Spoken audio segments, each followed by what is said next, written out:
What's going on? I do not know where my daughter is. You need to go to medical. Williams, talk to me, Williams, talk to me. You remember seeing a little girl here? Never seen. Never seen. John, it's 27. You can cancel that. L'uniforme, pour certains, renvoie une image de droiture et inspire sérieux et respectabilité. Mais quand une enfant de 5 ans disparaît mystérieusement, l'enquête va faire voler en éclats cette belle image. En effet, les enquêteurs vont s'intéresser de plus près aux agissements de sa mère, une militaire a priori irréprochable, et au fil de l'enquête, parsemée de mensonges et d'incohérences, les enquêteurs vont lever le voile sur le sombre secret d'une femme qui va devenir l'une des femmes les plus détestées des États-Unis. Aujourd'hui, je vous raconte l'histoire vraie incroyable de l'affaire Taylor Williams. Générique.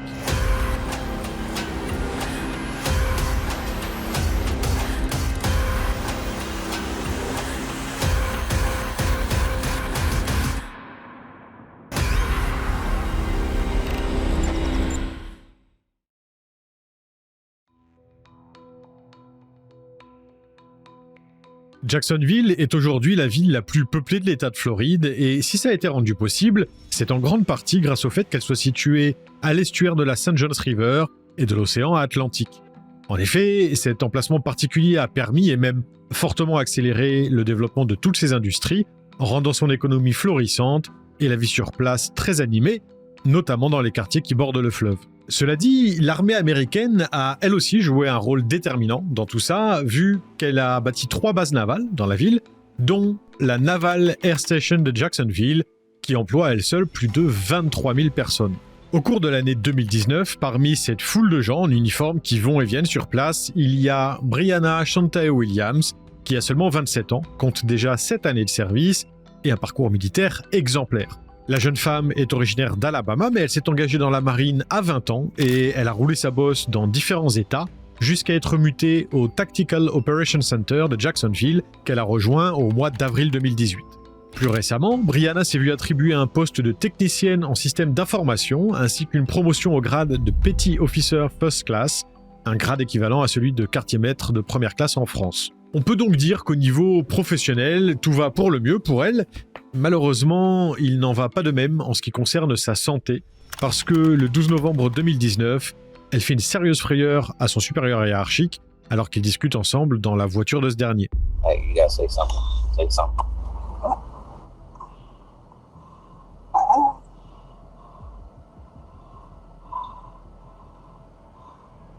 You need to go to medical.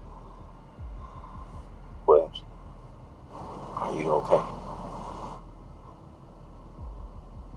Williams,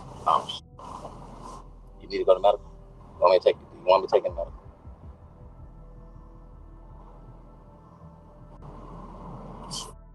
Brianna est prise de violentes nausées, elle peine à respirer et quand elle parvient enfin à répondre, elle tient des propos totalement incohérents. Son supérieur comprend donc très vite qu'il s'agit manifestement d'une urgence médicale. Take it to the ER. All right.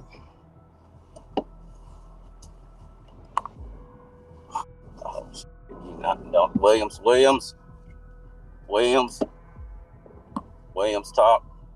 talk to me, Williams, talk to me. Alors qu'ils sont en route pour l'hôpital, l'homme réalise que s'il ne fait pas très vite, il est fort probable que Brianna perde la vie assise là dans sa voiture, parce qu'elle commence même à convulser. No. Oh my God.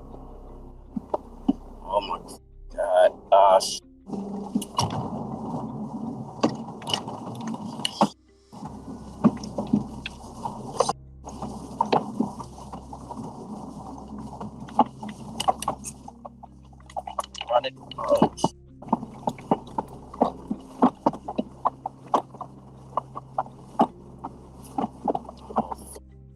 Heureusement, quelques minutes seulement après le début de la crise, Brianna est admise aux urgences de la base, mais pour les médecins, il est difficile de la stabiliser. Son état est critique au point qu'elle est tombée dans le coma et doit être placée sous assistance respiratoire, alors qu'elle ne souffre a priori d'aucune pathologie grave et qu'elle allait bien à peine quelques heures auparavant. En fait, pour son supérieur, tout comme pour le personnel soignant, ce qui se passe est une véritable énigme. C'est finalement la piste d'un empoisonnement qui est privilégiée, toutefois, pour pouvoir soigner Brianna, encore faut-il savoir quelle substance précise en est à l'origine, Et c'est dans ces quartiers que la réponse est trouvée, sous la forme d'une bouteille de lessive laissée en évidence.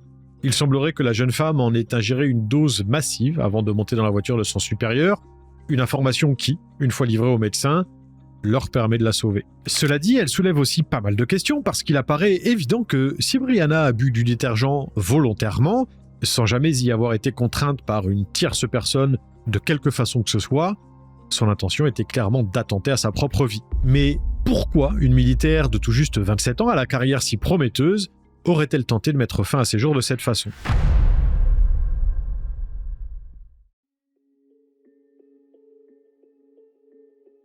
Il s'avère que la vie professionnelle de Brianna n'est pas la seule chose qui occupe ses journées, parce qu'il y a 5 ans en arrière, elle est également devenue mère. Sa fille se nomme Taylor Rose, mais elle a malheureusement été portée disparue le 6 novembre 2019 au matin, soit 6 jours plus tôt, et en sachant ça, il est beaucoup moins difficile de comprendre ce qui a pu pousser sa mère à commettre un geste aussi désespéré. Retour à cette matinée où, aux environs de 7 heures, Brianna, très inquiète, appelle le 911 pour signaler les faits. What's going on? I do not know where my daughter is. Did she run away? No, Where was she last seen? she was here with me. What was she wearing? A purple shirt and like pink pajamas, like a t-shirt. She was The pants were pink? Say again? Okay, just stay on the line with me. Do you know where she could have gone? No, Okay. Did she have a favorite hiding spot in the house? Like under No. the bed? I checked on her there. Okay, let's check again. Go to her bedroom. Let's check her closet. Nobody else in the house has seen her? No, it's just me and her. Are you in her room? Okay. Check under her bed again. Comme on pouvait s'y attendre, cette nouvelle recherche ne donne rien et une patrouille est envoyée chez Brianna, qui vient tout juste d'emménager avec Taylor dans une maison située au 661 Ivy Street à Jacksonville. Hey, so what's happening?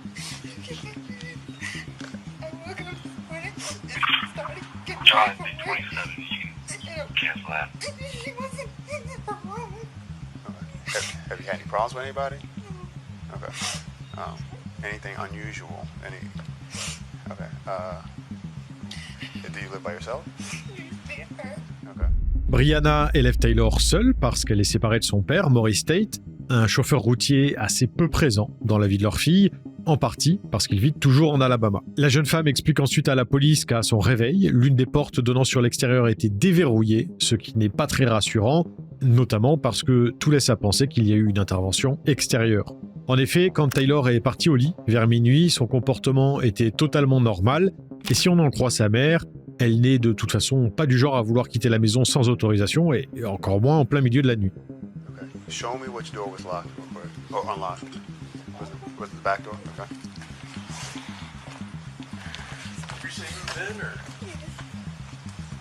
Okay. When'd you move in? Like, I started moving stuff. Well, I signed a lease back in June, but the place kept getting breaking. 693, 35 on that single lane. I was like, they can't put me in their place. Okay. When did you actually move in? In June or? Like, a week ago, a few days ago. Selon le témoignage de Brianna, la maison était régulièrement la cible de personnes qui y entraient par effraction auparavant. La question est donc de savoir si l'une d'entre elles n'aurait pas recommencé avant de repartir en emmenant Taylor. Mais c'est une hypothèse qui tombe assez vite à l'eau parce que l'officier de police qui inspecte scrupuleusement les lieux ne remarque aucun signe indiquant que quelqu'un a pu s'introduire dans l'habitation sans y avoir été invité, ou en tout cas pas au cours de la nuit précédente. Celui qui interroge Brianna tente quant à lui de comprendre comment une fillette âgée d'à peine 5 ans a pu se volatiliser sans laisser de traces, en lui demandant par exemple quel autre membre de la famille voit régulièrement Taylor. Who normally takes care of her when you're not available? Well, I'm not, she's with my mom. Where's your mom at? Alabama. Well, I'm just saying, because she's not in school, like daycare-wise. Where'd she go? Or... So she was with my mom. I just picked her up on Halloween. Sauf que quand les enquêteurs appellent Carissa, la mère de Brianna, qui vit à Tuscaloosa, ils lèvent le voile sur un nouveau problème de taille, parce qu'au-delà du fait qu'elle affirme ne pas savoir où peut se trouver sa petite fille, elle leur donne aussi une version totalement différente de ce qu'il s'est récemment passé. Il est à noter que dans l'audio que vous allez entendre, il y aura quelques coupures de son, notamment parce que la police a demandé à ce qu'il soit coupé quand il est fait mention du prénom de Taylor. You hadn't heard from her in 2 years and talked to her. Prior up to that, yes.